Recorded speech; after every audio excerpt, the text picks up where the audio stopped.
Welcome to the Magnificast. I'm your co-host, Matt Vernico, and Dean's not here because I'm re-recording this intro for this episode because it's already out of date in the worst way you can imagine. We recorded this episode with Jim Hodgson the night before Trump's inauguration, and it wasn't clear what would happen with Cuba. We were being optimistic, I guess, and you can hear some of that in the interview. But Trump has already rescinded Biden's decision to remove Cuba from the state sponsors of terrorism list, which is wildly disappointing, to say the very least. I think the conversation that we have with Jim is still a good one, and it's still worth listening to. He gives a lot of context about Christianity in Cuba and in Latin America, and you get to hear about all of the weird Protestant denominations and where they are politically. Very interesting to me, I guess. In case all of that is completely foreign to you and you have no idea what I'm talking about, let me tell you really quickly. Donald Trump added Cuba to the state sponsors of terrorism list in 2021. The reasoning for Trump's decision is due to Cuba's role facilitating peace in Colombia with the ELN, who the United States consider terrorists. So, for being peacemakers, Cuba gets labeled as a state sponsor of terrorism, and then being on this list means, more U.S. sanctions, especially with regard to countries and individuals who are sending money or buying things from Cuba. That ends up being a really big problem, and it is, at least in part, the reason why Cuba is in the shape that it is. Overall, it is a huge bummer, and we hate it. The struggle continues, et cetera, et cetera. Trying to be optimistic here still, but I'm quite annoyed with the news. Anyways, I'll throw it over to Jim. You can listen in, and then we can all be annoyed together. I guess that's the gift this podcast is giving to you today. Anyways, here it goes. Welcome back to the show, Jim. For people who've been listening to the Magnificast for a long time, they'll have heard Jim many times before. We've been joking that Jim is our kind of Latin American correspondent on the show. Not a position that he applied for or asked for, but that we have conscripted him into, and that he's graciously agreed to kind of come on every now and again and give us a bit of an update and help us figure our way through what's going on in that very interesting region. And we thought right at the beginning of the new year, and as the presidential terms in the U.S. are changing hands, it'd be great to have you on, Jim, and just talk a little bit about the region in general, but also the situation in Cuba specifically. There's lots of developments or non-developments, or who could really say. I guess that's why we have you on the show, to find out. And before we get to all that, could you just really briefly maybe introduce who you are and what's been your kind of relationship to the region and Christian solidarity efforts there? Well, hello. It's good to be back with you, Dean and Matt. It's been a while since the last time, but we've all been busy and lots going on. So I'm currently in Chiapas, in southern Mexico, and I retired 4 years ago after 20 years of working with the United Church of Canada, but I've kind of still kept my fingers into some issues that kind of have really grabbed my imagination and my faith, I guess. Cuba is one of them, El Salvador is another, Haiti, and so on. So I'm really happy to be here and to talk with you today about what's going on in Cuba. Now, my background is journalism, so I tend to come at things kind of with the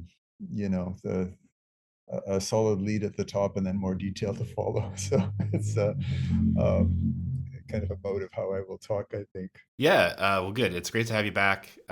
Great to have your expertise, as always. Let's jump right into the heart of the matter, I guess. The big news is that in the final days of Joe Biden's presidency, he removed Cuba from the state sponsors of terrorism list, sort of mirroring what Trump did, putting Cuba back on the list in the last days of his presidency. But Biden had committed to removing Cuba from the list and moving back towards a diplomatic opening like the one that Obama had achieved. But apart from just sort of like tinkering on the edges of Cuba policy, he never really followed through with any of those promises, which is awful and a bummer. But I don't know, these new developments maybe have a bit of opening for something new. So how has Cuba been impacted over the 4 years of Biden's presidency? And how is the Trump's policy, how has the legacy of Trump's policy played out, I guess, in those 4 years? Been disappointing, frankly, the attitude of the Biden administration these past 4 years. I think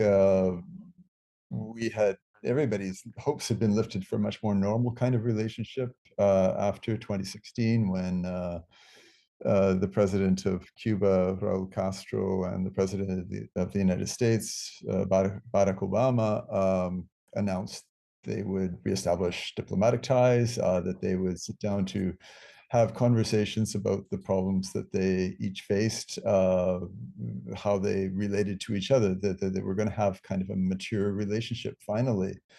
And so, but then to everybody's, well, not everybody, I guess some people voted for Trump, but Trump won the election in the end of 2016. And is that, yeah, I've got my dates right, and took office in 2017. And so the opening that Obama had made began to close down.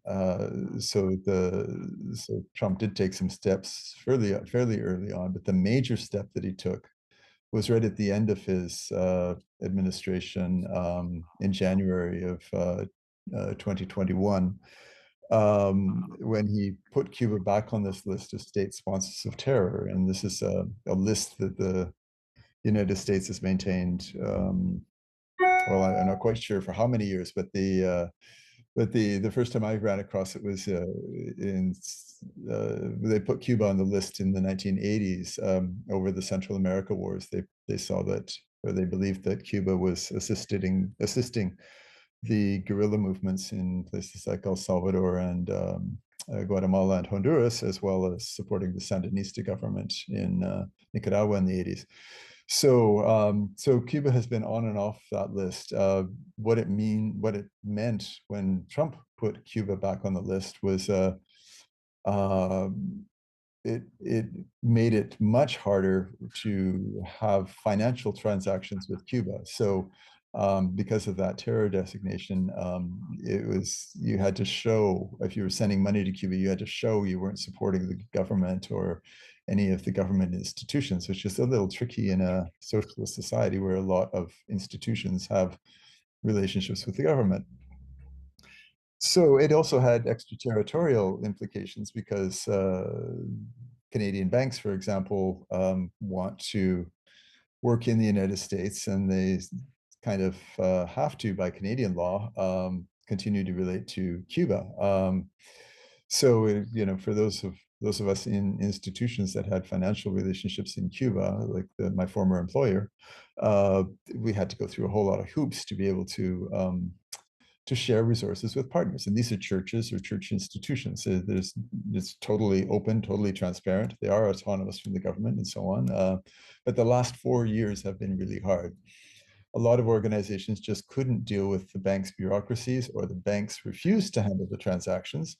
And I'm just talking about, humanitarian aid to churches.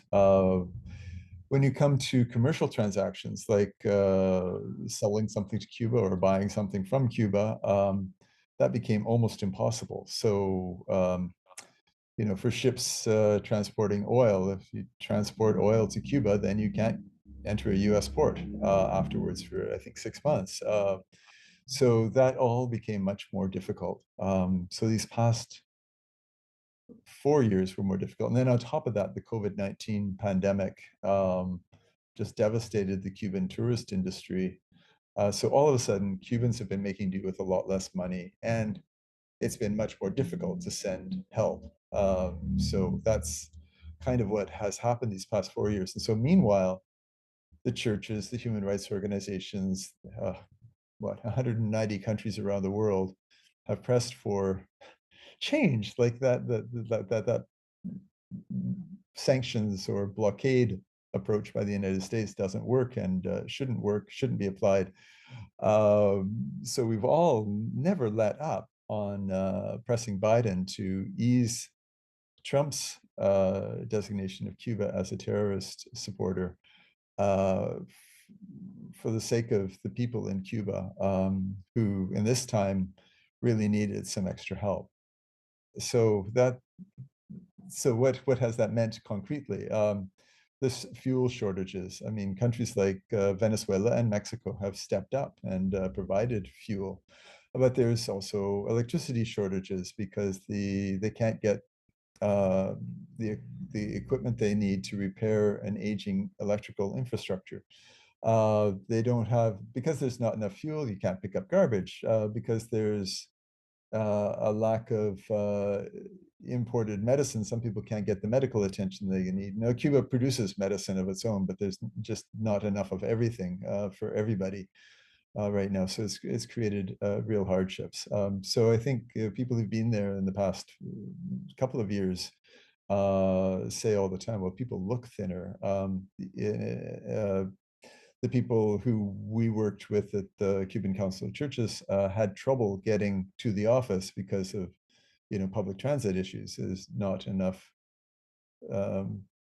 buses because there's not enough fuel. So it's had an impact on everybody's life at every level. And I just this was avoidable. Biden should have acted much sooner. It's good that he's acted now, but I'm a little afraid of what will happen in the next few weeks as Trump comes into play. Yeah, we'll definitely talk more about that in a minute.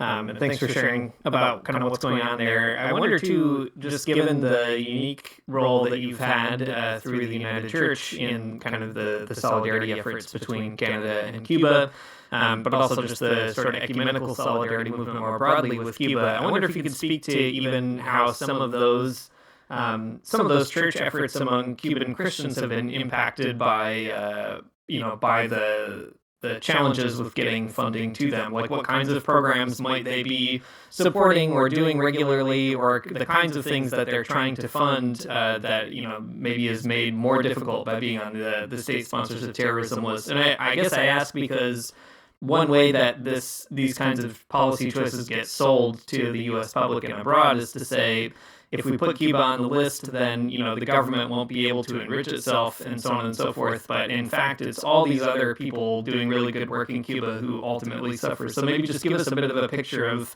how Christians might have been impacted by that.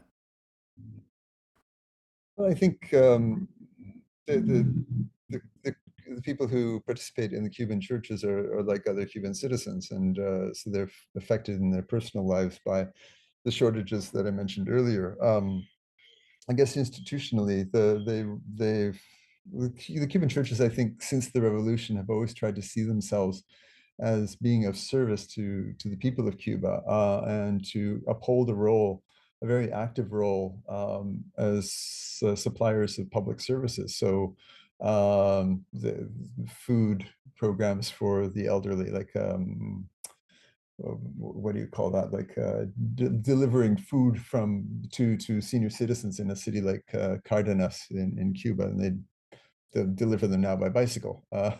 So they kind of go on, but at a more a rougher kind of way. Another program I really loved was one by the Cuban Council of Churches supporting farmers who are living with handicaps. So physical disabilities of one kind or another. And so keeping in touch with people when transportation is difficult, when communication is difficult, that's all been shaky these past few years. It's just,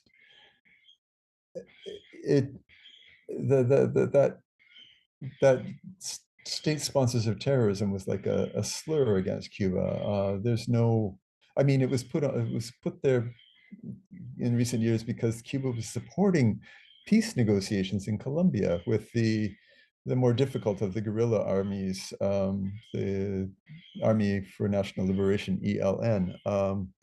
And I support those peace negotiations. It's like it's what we do as Christians. We support peace. We work for peace. We want dialogue. And so because the Cuban government is supporting a dialogue with the Colombian government and the guerrillas, that suddenly gets tagged with this terrorist slur. It just is grossly unfair, and everybody is living with the consequences. I should say that they did a couple of other things the other day, and this does involve the churches. One of they were like they also lifted what's called Title III of the Helms-Burton Act. This was an act back in the 1990s that was, if fully enacted, would have kind of codified or legislated a whole series of measures against Cuba. And so one of those, like all the presidents since then, Clinton and Bush and Obama, and had always suspended that, and didn't enact the Title III, but Trump enabled it, which allows people in the United States or companies in the United States that own property in Cuba, or Cubans who went to the United States who own property in Cuba, to sue, to recover the value or the property itself, and get a judgment in a U.S. court for that would supposedly be applicable in Cuba. And so the Canadian government always felt that was extraterritorial, because people that work with the Canadian government sometimes took over property that people who fled to the United States had abandoned. So that was always suspended. But in these past few years, there's been all these lawsuits going on, and so Biden has rolled that back. And then the third thing was a deal that is presented somewhat separately, but it's for all we can understand, seems to have been mediated by the United States, and it was to gain the release of 533 prisoners, and that process has begun. And so, I guess the headline about churches in Cuba these past few days has been about the role of the Catholic Church in bringing about the agreement for the prisoner release. And people say, well, it's not directly tied to the other things, but I think reading it probably was. And it's like this whole kind of a quid pro quo negotiation has kind of gone on. Again, everybody could see the ingredients for a deal that would ease Trump's moves by the Biden administration, and Biden and Blinken just didn't do it for 4 years until the very last minute. Yeah, sorry. It's such a frustrating thing to see Biden sit there for 4 years and not do these things. And, in the end, it got, like, politically, it got him nowhere, right? It didn't win him any points in the election, obviously, and just caused a whole lot of people to suffer for basically no reason, which is awful. Like, it feeds into that, like, cynicism about the Democratic Party as a vehicle for change. I mean, we talk about this all the time in terms of Palestine, the alignment with Israel, like right down the line, has drove people away from supporting the Democratic Party in some very key places. So this just, again, it kind of it falls into that same category. Biden's on his way out, and he did what he did, for better, for worse. Maybe not strategically the best time. Who can say, I guess. But with Trump coming back in, what's your predictions? What's your perspective? Is the Trump administration going to come right back in and change it back to the way that it was? I don't know. What are you hearing and thinking about that part of the the equation? What is to come? Yeah, there's, like, I don't know, 300 variations on this, but so one is that the people, some have said that Trump was advised that this was coming, and especially the part about the release of the political prisoners, or the so-called political prisoners, that the release of prisoners will make it more difficult for Trump to roll back what Biden just did. And that's maybe an optimistic look on the whole thing. And other people who are much closer watchers of the U.S. Foreign policy establishment, there seem to be two camps, or they maybe two camps, or they identify two camps within the Trump administration. Some that are kind of the imperialist, globalist, interventionist kind. The kind of goes back to Teddy Roosevelt, the past century of U.S. foreign policy as it has played out. There are others who kind of see a more realistic view, like people who would try to take a more realistic view of the world and the limits on U.S. power and the need to choose where to be engaged. So, and there are other tensions inside Trump's camp that play out in the media all the time, fights, between Elon Musk and the more populist uh, kinds of MAGA supporters. So I think it's a little too soon to tell what's going to happen. I mean, you've got Marco Rubio, the former senator from Florida, coming in as Secretary of State, and he'll be a Cuba hardliner. But the Secretary of State isn't the only player. So I think there will be some interesting. I hope there will be some productive arguments and fights within the Trump administration, and that some of what Biden just did may in fact survive, at least for a couple of years. I mean, it's difficult right now because there's Cuba doesn't have a whole lot of others in its corner. I mean, yeah, there's the votes at the UN. There's support from countries like Mexico, and even Canada has provided what was the number, 1.7 million Canadian dollars. So that's about 1.2 million US in humanitarian aid over the past year, which is fantastic. But the countries solidly with Cuba right now are just a handful, and except for the UN votes. But putting money behind the vote is still a challenge. China is there, Venezuela is there, Russia is there. Yeah. Yeah, I think it'll be interesting to see what happens, and hopefully, they do kind of find ways to maintain this very late policy change. And I wonder if that's a good way to get back to a point you were just making about the role of the Catholic Church in particular. It kind of seems like the church in Cuba and in the United States, but also the Vatican, is serving as a bit of a guarantor of removing Cuba from the list. The Cuban government, as you said, they kind of, they released these prisoners, and they had sent a letter to the Vatican saying, kind of in the spirit of the Jubilee year, which I thought was very funny and interesting. And I mean, a good way to start, I guess. The U.S. Conference of Catholic Bishops, they also praised the Biden administration making that choice. And, you can kind of maybe see at least that there's a moral voice that is also, in many ways, kind of close to the GOP, that is at least finding a voice on this issue. I mean, I've seen a little bit of hope that perhaps they could be a bit of a third actor that triangulates it. We saw some of that during the Obama thaw as well, where the Cuban Catholic Church kind of played that role. How does the Cuban Catholic Church maybe serve as a mediator through these kinds of situations? How does that work in Cuba? Well, I've been really impressed over the past decade, I guess, with the way that the Catholic Church has used diplomacy effectively for change.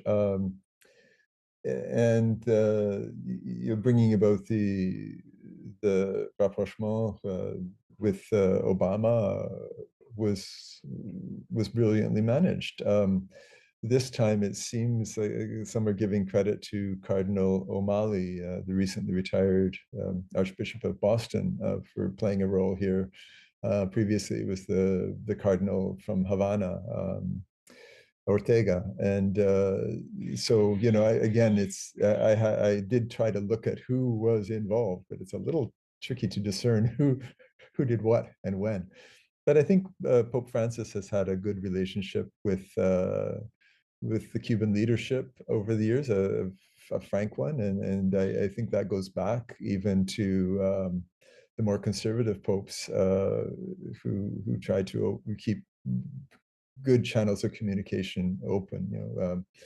John Paul and Benedict. So those are spaces that uh, like I value, I think people like you value, but they're not often seen as important by the people who only see things in terms of power. It's it, this isn't a relationship where there's no Elon Musk on Cuba's side. It's not going to be worked out by big powers. It'll be worked out by people of goodwill. And blessed are the peacemakers. That's what we're called on to do, and that's what we do. I think all the time, even in those situations where dialogue is difficult. Like Venezuela is one that comes to mind. Nicaragua is another.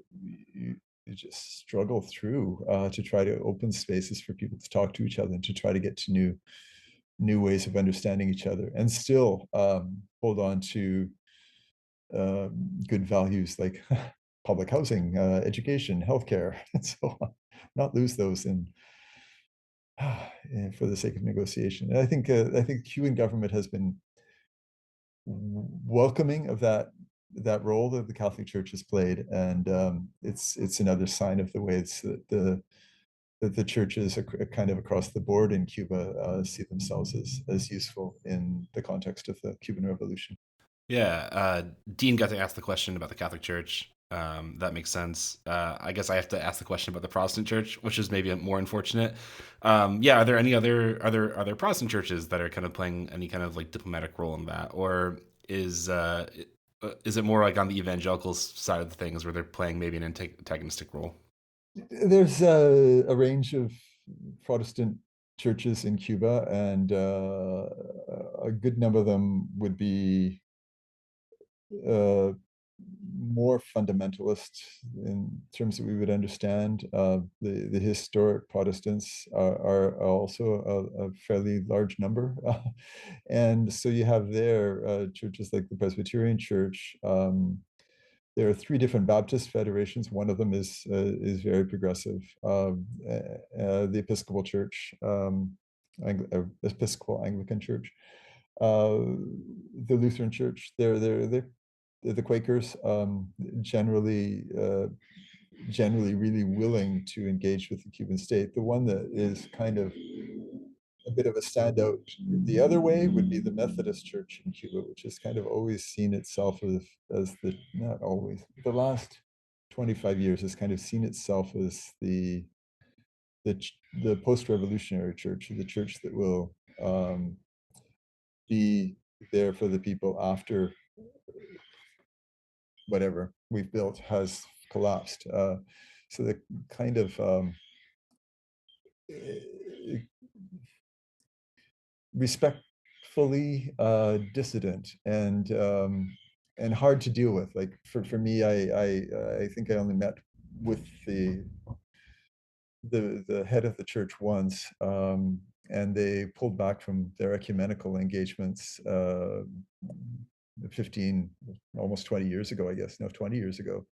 So like support for ecumenical education or the Cuban Council of Churches and even the World Council of Churches, they just pulled out of those spaces because they don't agree with the approach by the more ecumenically minded, more progressive churches, which have always sought a good engagement with the Cuban state and with the public institutions and the revolution in general. Like how the question was asked back in the 60s: how can we be helpful in this new context? And that's what they've tried to answer. And so again, those churches that I mentioned, Presbyterian, Anglican, Episcopal, the Federation of Baptist Churches, the Lutheran Church, the Quakers have really done a great job. And then there's these other churches, like another 30 or so, that are much smaller, but are also involved. So one of the things that the Ecumenical Seminary in Matanzas has done over the years is to support a dialogue with Pentecostal churches, and then to assist them in improving their theological education. I mean, there's a kind of an attitude, I think, in some Pentecostal churches: well, you're called by God and that's it, go preach. But I think that in Cuba, many Pentecostals have come to understand that some education is helpful too. And the same in Venezuela. And this was the United Church of Christ and Disciples of Christ in the United States that have really supported those dialogues with Pentecostals in both Cuba and and Venezuela, and it just has results that I love. Like people with a beautiful spirituality and great energy for social justice and social service. That's all really fascinating to hear. I love good ecumenical news. A great thing. The what you said about the Methodists in Cuba though is really surprising to me. I mean, I don't know. Maybe that speaks to how outside of that context I am. But I guess in the United States, the United Methodists are fairly progressive and have some big ecumenical leanings. But in Cuba, it's not the same not the same deal though. It's quite different there. No, and if you look across Latin America, there's kind of a split. And I mean, you saw the split in the Methodist Church in the United States. Well, the That's United right. Methodist Global over apparently over the how to treat LGBT people and questions of Yeah. inclusion, so on, and but that has played out in other places as well. So in Latin America, the churches are autonomous from the United Methodist Church, but some of them have lined up clearly with the dissident group, the group that left the United Methodist Church and joined this other federation. I don't remember what it's called. So like the Brazilian Methodists are very conservative now. They weren't before. They were progressive in the 80s and 90s. And earlier 60s, 70s against the dictatorship. But since the last 20 years, they've been much more conservative. Costa Rica has a very conservative Methodist church. No women pastors and so on. Yeah, Mexico is a bit more like it divides according to the region here in Mexico. So some are more progressive than some regions are more progressive than others. I wonder too, just speaking about that and kind of the shape of Christianity in Latin America and in Cuba in particular. We have talked in the past about how sometimes you find these expressions of religion and politics in Latin America that would be surprising to some of us in North America.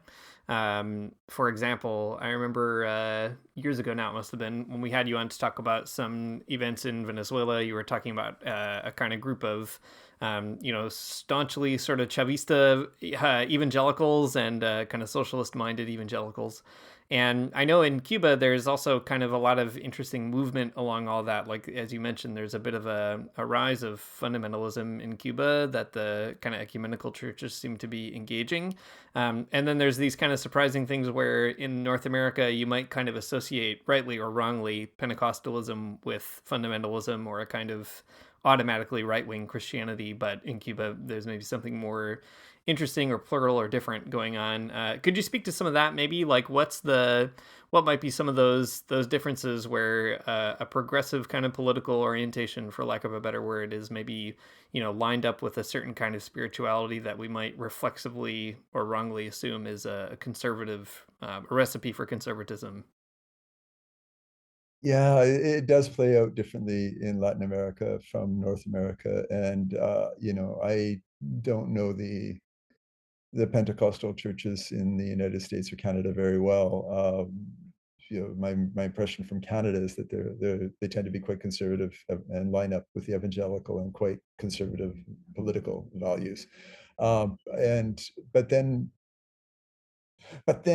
the stereotype among progressive Protestants and Catholics of Baptists is that they tend to be quite conservative. But then you meet the historic Black churches in the United States, and they're a whole different world and a different way of talking and a different way of preaching. And I just love that because it's all rooted in a vision of justice and respect and inclusion.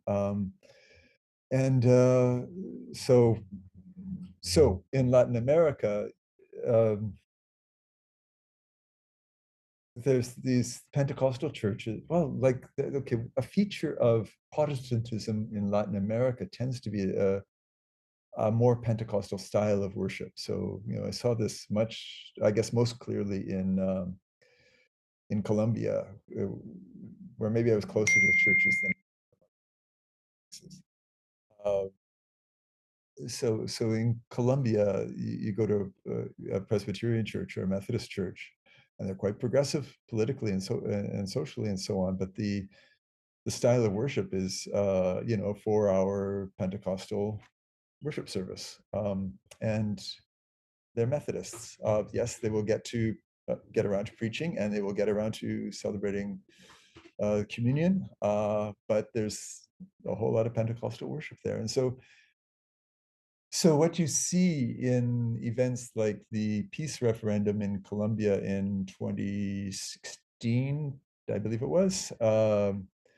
was a kind of a play by the right-wing political forces for the heart and soul of the Christian churches.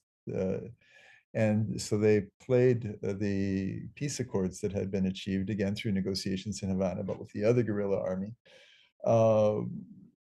They painted the peace accords as, being anti-family and pro-gay, and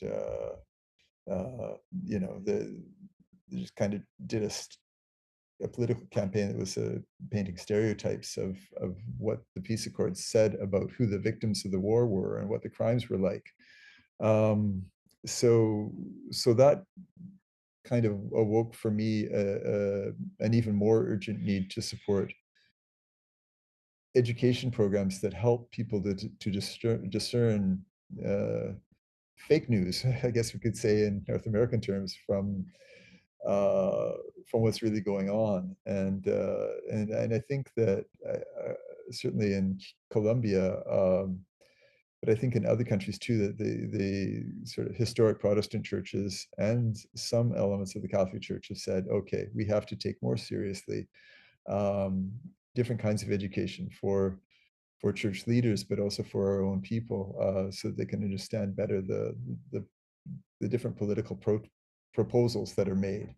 Not to say we're taking sides in a partisan way, but to say, to keep this in mind when you're voting, that that sometimes what sounds like a Christian message is being used for a political end.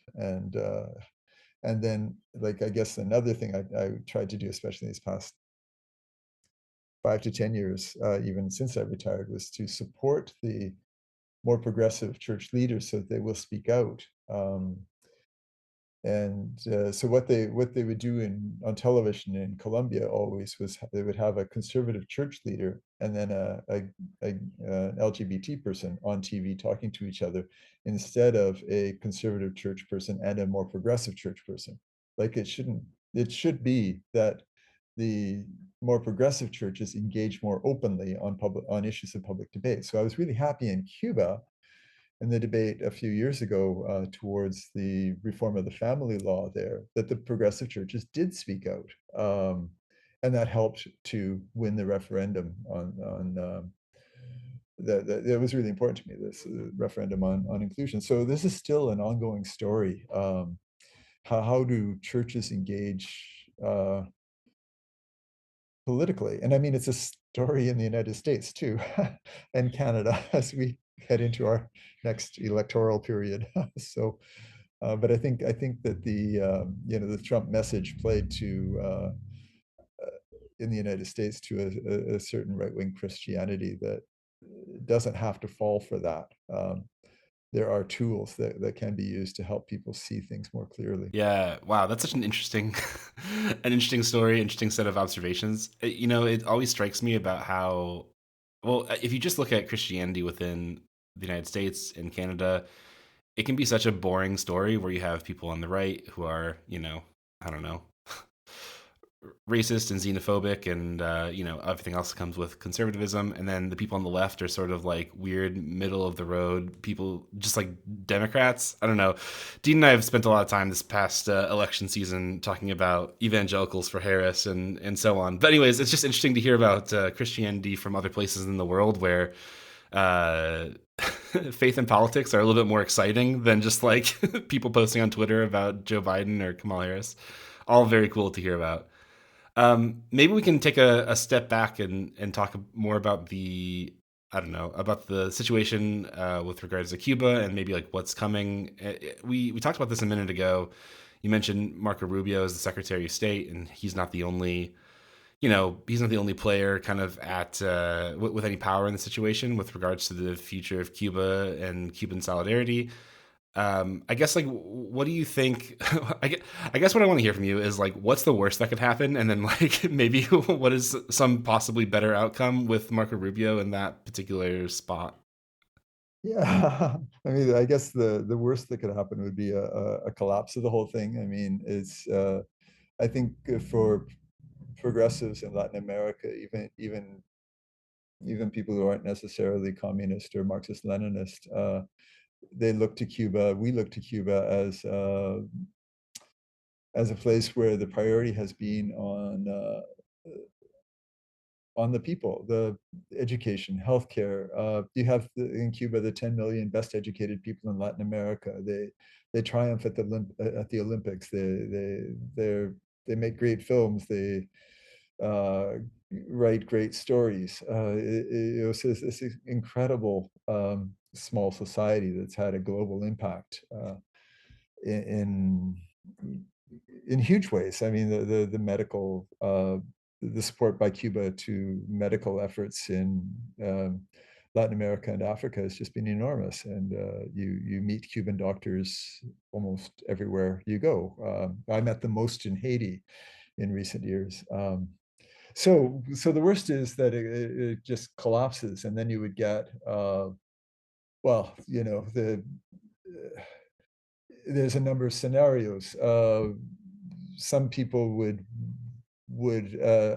uphold the right of the people who've stayed in Cuba these past 65 years and try to make a go of it to determine the future of Cuba. That's what I really hope for. But then you'll have the people with more money, the Miami Cubans, to stereotype them, who would want to go back and to shape it in their mold. And so so the worst thing that could happen would be something like a Miami takeover of Cuba. That's I think what everybody wants to avoid, except for the people from Miami. The better way forward would be picking up the reforms that have been going on in the past. Well, this started like around 2015, 2016, the economic reforms, so even earlier than that, but like a certain opening up to small scale capitalism. So restaurants, mechanic shops, beauty salons, hairdressing, the small privately owned businesses that can, I think, survive within socialism quite well and build up a certain capital as well, that develops the whole society. That process was interrupted by the pandemic. I think more than the the late Trump era sanctions. So the pandemic, and then those two factors, the late Trump era sanctions and the pandemic. So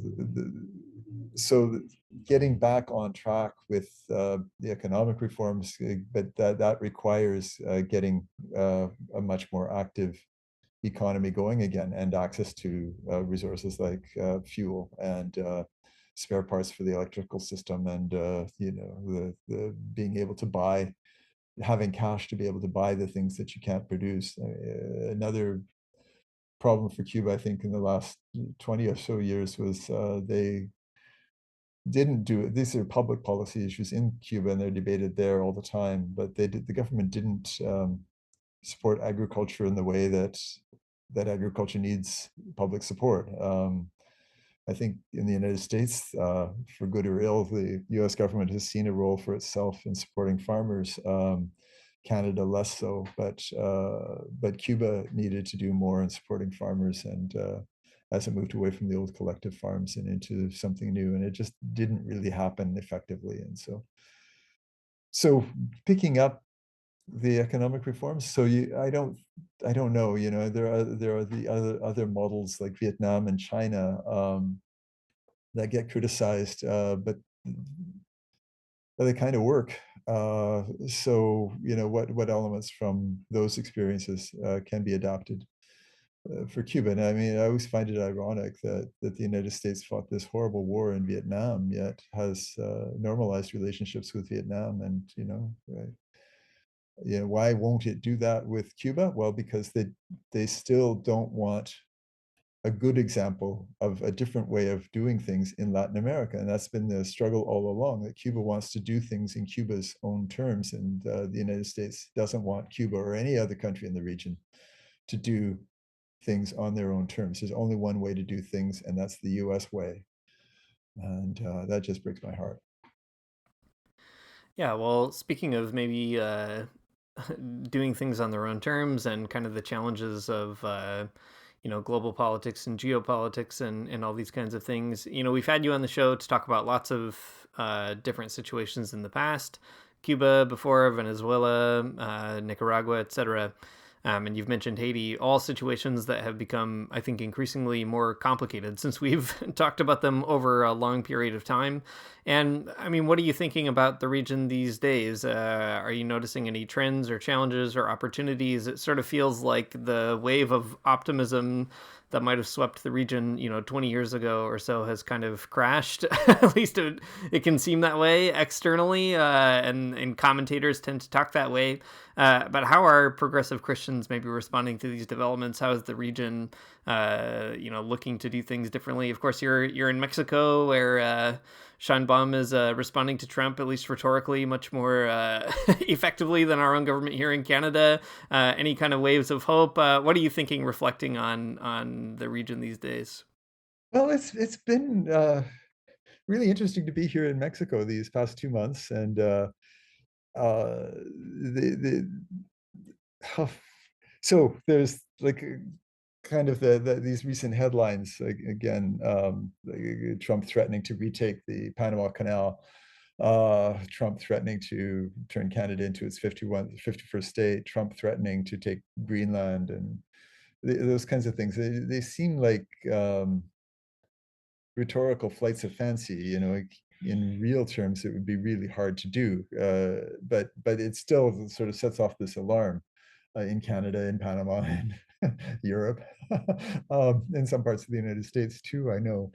Oh my goodness. And then, okay, so what you've got in Latin America is, like, we 20 years ago, 25 years ago, we talked about a pink wave. Those governments like Venezuela at the time, Chavez, the leaders like Correa in Ecuador, uh, his name's out of my brain right now, in Bolivia, and so this pink wave, these more progressive, more dramatically progressive leaders, and so, like, there's a current crop that's kind of a lighter shade of pink. Um, yeah, you still have Venezuela, Nicaragua, and Cuba, each of them very different from each other and with different challenges, but leave them aside. But I mean, the countries like Chile, with a fairly progressive government, Brazil with Lula back there again, but it's a more cautious kind of Lula right now. You have Colombia, which for the first time ever has a more progressive government, in Gustavo Petro. Mexico with Scheinbaum, who's maybe of that other kind of lighter shade of pink, maybe the more progressive and outspoken of the group, together with Petro. Now, so what you have as well is, in countries like Guatemala, which finally re-elected since first time since 1954 after a coup, has a more progressive government. And in Honduras, after the coup in 2009, the wife of the guy who was overthrown is now the president again. So, but in Guatemala and Honduras and in Chile and in Brazil, you have this really, really strong opposition that controls some of the institutions in society. So in Guatemala, the attorney general, or the chief prosecutor, basically is chosen separately from how the rest of the electoral authorities are chosen, and so she's in there as a hangover from the previous government, and she is incredibly hard on the progressive government, progressive voices. So there's this use of law to attack progressive voices in Guatemala, and that still goes on. So you don't have, like, I'm sort of generalizing here, but from those sort of lighter pink countries, you don't have people who are willing to stick their necks out for Cuba right now, except for to some extent Colombia and Mexico, because they're fighting these internal fights, and so you choose your battles to try to win the next election. So that I think is why we have kind of a weak attitude from. I mean, the government of Chile has disappointed on a number of levels, not just foreign policy, but the indigenous people, mining companies, and so on. But I think that there's an ascendant right wing that makes the more progressive politicians more nervous this time than they were 20, 25 years ago in the first wave of since 1998. Going back to the first election of Chavez in 1998, that marked a break from the previous 40 or 50 years of formal democracy, where you could not elect a fairly progressive government. It just was impossible. But now, since 1998, there have been a whole lot of them, and they represent each other, represent themselves in different ways, and they're more cautious this time around than they were in the early 2000s. So I'm not sure I got to your question. No, I think that's helpful. It's a complex time in the region in general. Maybe kind of gearing toward the end of our conversation here, with noting that, and noting too that the screws could get tightened by the U.S. Likely will get tightened in some ways or other around the world in the next 4 years. And they were already quite tight to begin with. What can Christians do to kind of express their solidarity in a meaningful way, in particular with Cubans specifically, but in with respect to the region more generally? I think a lot of our listeners, most of them are from the global north and kind of interested in finding ways to contribute to a better world, and take responsibility for what our countries are responsible for. So, what might Christians be able to do that way? Yeah, I was just thinking a little bit about what I said earlier about the Miami Cubans, and it was a kind of a stereotype. I think it's more complex than that. I just want to go back there for a quick moment and say, there are people, there are people like the ones I described, and I think they have the upper hand. They would go back and try to turn things back to 1958, but there are others who are much more interested in just being able to have a normal relationship with their families and be able to send money to them. And so, like, that's the sector I would try to support, and I think this is like, if you talk to somebody and they say, got to get rid of the government, well, question that a bit. Why and what's going on? And quite often it comes down to these family relationships. So I think that's a space for Christians in other countries to support Cuba, is just in the dialogue with Cubans. And then I think for others, there's this. I think our churches have, for the most part, been very supportive of their partners in Cuba, and so, like, in thinking about ways that Christians can support Cuba, look back at your church and what they're doing. The Presbyterians, for sure. The United Methodists in the United States have found ways of continuing to support the ecumenical spaces despite the Methodist Church in Cuba, because they believe in ecumenism. So have a look there. The Episcopal Church USA and the Anglican Church in Canada have been solid support. The United Church of Canada with the Presbyterians and others in Cuba, and so on. So going back, looking at what your churches are doing in relationship with Cuba, the Catholic Church, whether it's obvious or not, there is this the global Caritas structure for international aid, and you can support Caritas for their work in Cuba. So that's another thing that can be done. All of them do good work in respectful ways in Cuba, and with great partners. So just encourage you to look at that. Other spaces that are inspired by Christians, well, Pastors for Peace is top of my list always. So a US-based organization, mostly built from the historic Black churches. A wonderful organization. Pastors for Peace would be a great way to continue to support Cuba. Going there are always tours. Pastors for Peace always has delegations or tours, ways that people can learn about Cuba. And I think that those of us who've gone one way or another to Cuba come back transformed by the situation, by the courage of the people, by the vision of the people. Like, hey, we're trying to do something different here. Please respect it. And just check in on how that's going and what ways you can be in solidarity into the future. Beyond the churches, I mean, there's some other great organizations. Canada and the United States each have networks of grassroots organizations. So in the States, it's the National Network on Cuba, and there's a counterpart in Canada. And so just look at Cuba solidarity groups in your area on Google. You find some interesting groups. Yeah. So, and another group I wanted to mention is Code Pink, a feminist organization based in Washington that I think does great analysis, builds good solidarity relationships with Cuba, Venezuela, North Korea, China.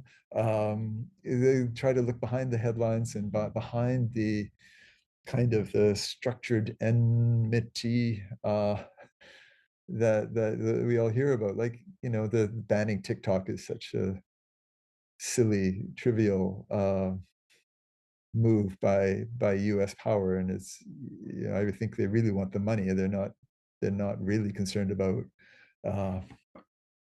Chinese government influence. It's all about the money. And it's just, look behind the headlines, look at groups that are helping you to do that. So Code Pink does a great job of that. And they also do really good in-your-face challenging of politicians in Washington. They interrupted Rubio's confirmation hearing the other day, and power to them. Thanks, Jim. It's always great to have you on the show. I guess we'll have to have you back to talk about Mexico at some point. Some new ground for the show, and maybe some on-the-ground observations in Chiapas, a place where also there's lots of interesting challenges and new opportunities. But we should have talked about it earlier, and I guess we'll have to just make that a commitment to get you back in 2025. Well, that would be great. And I think Mexico is fascinating, and there's so much going on here. Again, in the media headlines, it tends to get stereotyped. So like the mainstream media tends to show the Mexican government as bad, and when they're really doing a lot of really good things. So anyway, and we still have a lot of struggles, the drug war and all that. So yeah, we'll talk about Mexico sometime. Great.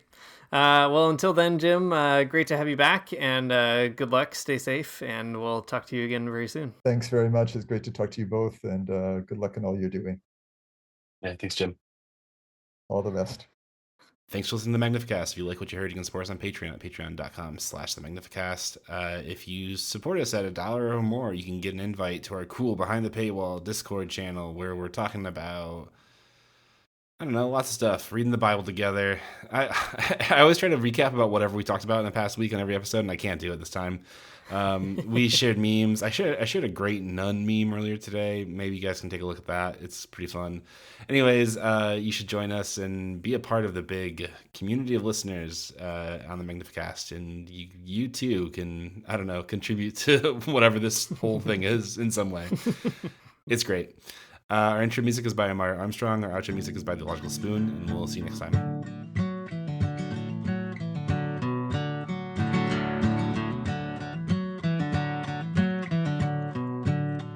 I don't wanna get up for church in the morning, souls alive.